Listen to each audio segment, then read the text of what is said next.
Hello everyone, कैसे हैं आप लोग। दोस्तों, नवभारत जागरण का जो ये कटिंग है काफ़ी ज़्यादा भी वायरल हो रखा है और कैंडिडेट लगातार इसके बारे में पूछ रहे हैं कि सर ये सत्य है या नहीं। देखिए, कहा जाता है कि धुआं तभी उठता है जब कहीं आग लगी हो। इसका मतलब कुछ ना कुछ तो आयोग में चल रहा है जिस कारण ये ऐसा न्यूज़ आया है। दूसरा है कि बीपीएससी अभी तक इस मुद्दे पे चुप है कि नॉर्मलाइजेशन को लेकर उनके क्या रवैया है या क्या एक्शन वो लेने वाले हैं। दोस्तों, सवाल दो मुद्दों पर उठा है। पहला है इसमें आपका नॉर्मलाइजेशन की बात, दूसरा है मल्टीपल सेट की बात कि क्या एग्जाम में मल्टीपल सेट होंगे या नहीं होंगे। देखिए, सवाल यहां पर दो चीजों का है। पहला है कि मल्टीपल जो सेट है वह क्यों लाया जा रहा है। आयोग का कहना है कि क्वेश्चन जो लीक होता है तो इससे पूरा का पूरा एग्जाम प्रभावित होता है और फिर से री एग्जाम कराना बहुत ज़्यादा दिक्कत की बात होती है, खर्च भी काफ़ी होते हैं। तो अगर क्वेश्चन अगर वो प्रमंडल वाइज करते हैं या क्षेत्र वाइज जो भी रखे हों, अगर क्वेश्चन लीक होता है तो एक तो पता चलेगा कि किस क्षेत्र से है, दूसरा है कि वहाँ री एग्जाम करवा सकते हैं। अब दो चीज़ें यहाँ पर है। पहला कि री एग्जाम कितना सही होता है। याद कीजिए 67 में जब री एग्जाम हुआ था, सर जहानाबाद का सेंटर था जहां पर क्वेश्चन लीक हुई थी और उसके बाद री एग्जाम करवाया गया था, एक भी बच्चा पास नहीं किया। इस चीज को ध्यान में रखिए।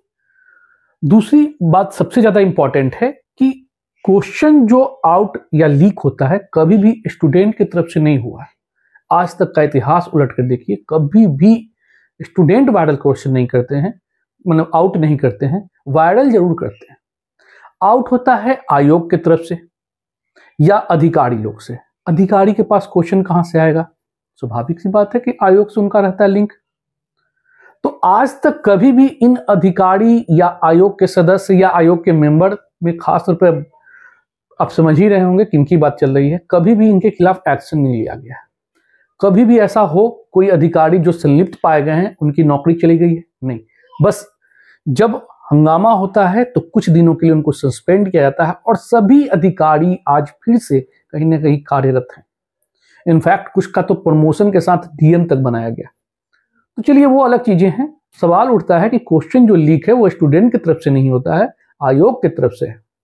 ठीक है, हाँ, वायरल जरूर करते हैं। अब नेक्स्ट सवाल क्वेश्चन आता है कि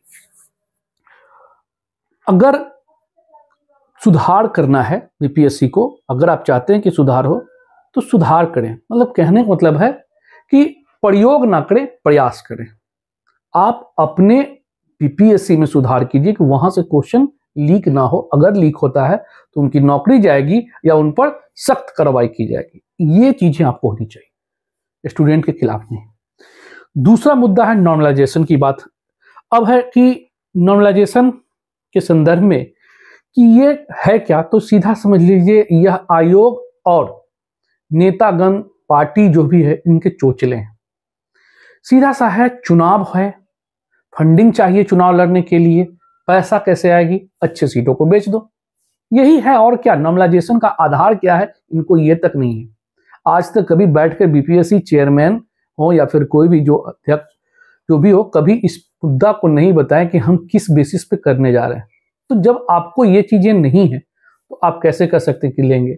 दूसरा है कि नॉर्मलाइजेशन के आधार पर किनका सिलेक्शन होगा, किसे होगा, कब होगा और कैसे होगा, इसका कोई किसी को पता नहीं चलेगा।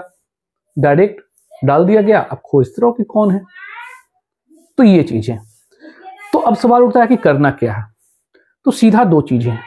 अगर आप नॉर्मलाइजेशन या मल्टीपल सेट करते हैं तो इसको बंद कीजिए। ये बिल्कुल ही गलत है स्टूडेंट के लाइफ के साथ, क्योंकि क्वेश्चन का सेट हर लेवल का अलग होता है। किसी में हिस्ट्री का ज्यादा, किसी में पॉलिटिक्स। अगर मान लीजिए बराबर भी रखते हैं तो लेवल अलग अलग होगा। कोई जरूरी नहीं कि किसी बच्चा को कोई सेक्टर अच्छा हो, कोई सेक्टर कमजोर हो, प्रभावित होगा। यूपीएससी इनफैक्ट जब एक पूरे देश में एक तरह के क्वेश्चन को आयोजित करती है तो आपको एक राज्य में करने में क्या समस्या है? तो सीधी सी बात है कि आप इस चीज को पहले खत्म करें। अब पहले तो एक दो दिन में आप ये क्लियर कीजिए कि ये जो वायरल हुआ है वह सच है या भी नहीं। दूसरी चीज है कि अगर सच है तो भैया आप 10-15 दिन का समय दो, आप खत्म करो अपनी तरफ से, आपके औकात की बात नहीं है एग्जाम में। यूपीएससी को कंडक्ट कराने के लिए आप जिम्मा दे दीजिए, यूपीएससी करा लेगी, कोई क्वेश्चन वायरल नहीं होगा, कुछ भी नहीं होगा और किसी को आपत्ति तक नहीं है। ठीक है, तो यूपीएससी को आप दीजिए एग्जाम कंडक्ट करने के लिए, और ऐसा प्रावधान भी है। ठीक है, क्योंकि बीपीएससी से तो नहीं होने जा रहा है, कभी क्वेश्चन लीक नहीं होगा। बिहार में इनफैक्ट कोई भी संस्था किसी भी एग्जाम को क्वेश्चन वायरल होने से नहीं रोक सकती है। क्यों? क्योंकि यहाँ के संलिप्त व्यक्ति जो हैं वही हाई लेवल पे हैं, स्टूडेंट क्या होगा। नेक्स्ट, कि आप स्टूडेंट को क्या करना होगा, तो देखिए सीधा सा बात है, हो हंगामा हम लोग नहीं करने वाले हैं, शिक्षित हैं, इंटेलेक्चुअल हैं, तो हमारी लड़ाई भी कलम की लड़ाई होगी। हम रोड पे उतर के और तोड़ फोड़ मचाना, अव्यवस्था फैलाना हमारा उद्देश्य नहीं है। हम पढ़े लिखे हैं, समय भी कम है परीक्षा का, तो उसको भी ध्यान में रखना है।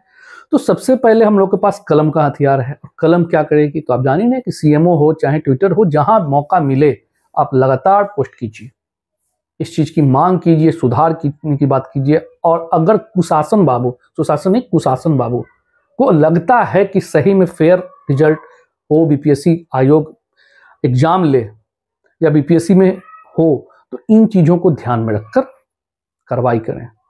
आप लोग ये भी चाहें तो बता सकते हैं, बीजेपी हो या फिर जो पार्टी सत्ता में है, हम सीधा बात करते हैं उनकी, आप लोग इनको बोलिए कि एग्जाम होने वाला है, अगर आप सुधार नहीं करते हैं तो इसका भुक्तभोगी वो चुनाव में होंगे, और कुर्सी का डर तो अच्छे अच्छे को होता है। तो इस चीज को हम लोग ध्यान में रखते हुए इनको जितना संभव हो सके यहां से हम लोग कलम की लड़ाई स्टार्ट कर सकते हैं। और एक चीज बच्चा लोग मांग रहा है कि सर कहिए डेट कुछ बढ़ाने के लिए आप, देखिए डेट बढ़ाने की बात बहुत जरूरी है, इसलिए जरूरी है कि गलती बच्चों से ज्यादा, अगर मानते हैं कुछ बच्चों की है तो लास्ट में भरते हैं, लेकिन गलती आयोग की भी है। इतिहास रहा है कि बीपीएससी का साइट कभी भी सही नहीं चला है, हमेशा सर्वर डाउन सर्वर डाउन। एक तो बेहुदा वाला काम करवाते हैं कि आप लोग को फोटो कहते हैं उसी समय आपको डायरेक्ट खींचना है और अपलोड भी करना है। डायरेक्ट फोटो जब एग्जाम में लेते हैं लोग, फॉर्म भरने के समय सॉरी, तो दिक्कत होती है उसमें, साइट कभी ये हो गया कभी वो हो गया, और समय निकल गया तो फिर से आप कीजिए फॉर्म भरिए। पेमेंट का इशू बहुत ज्यादा बच्चों को आया था, पेमेंट के समय में पेमेंट सही नहीं हो रहा है, फिर से फॉर्म भरवाया जा रहा है बार बार लगातार। परेशान हो जाते हैं बच्चे कि चलो कल साइट देखेंगे, कल साइट बंद है, काम नहीं कर रहा है, सर्वर डाउन है। तो ऐसी परिस्थितियों में पढ़े कि आप फॉर्म भरते ही रहे, तो गलती दोनों तरफ से है, और 95-96 हजार कैंडिडेट की बात है, तो आपको कम से कम 1-2 दिन का समय देना पड़ेगा। और हाँ, इस दौरान साइट ठीक रखिएगा, सर्वर ठीक रखिएगा। ठीक है, तो ये चीजें हमारी मांग है, और इन चीजों को ध्यान में रखते हुए हम लोग अपनी बात को बीपीएससी आयोग, मुख्यमंत्री साहब, विपक्ष पार्टी और बीजेपी जैसे लोगों को हम लोग ट्वीट के माध्यम से कर सकते हैं।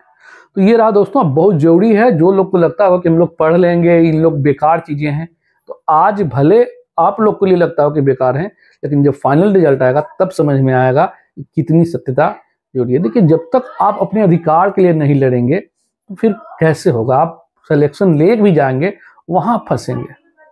तो गलत को हमेशा गलत ही साबित करने दीजिए, उसके पक्ष में अगर नहीं लड़ सकते हैं तो कम से कम विरोध मत कीजिए। ठीक है दोस्तों, जल्दी मिलते हैं नेक्स्ट वीडियो के साथ। अगर ऐसा कुछ भी होगा तो हम लोग साथ में हैं। ठीक है, थैंक यू।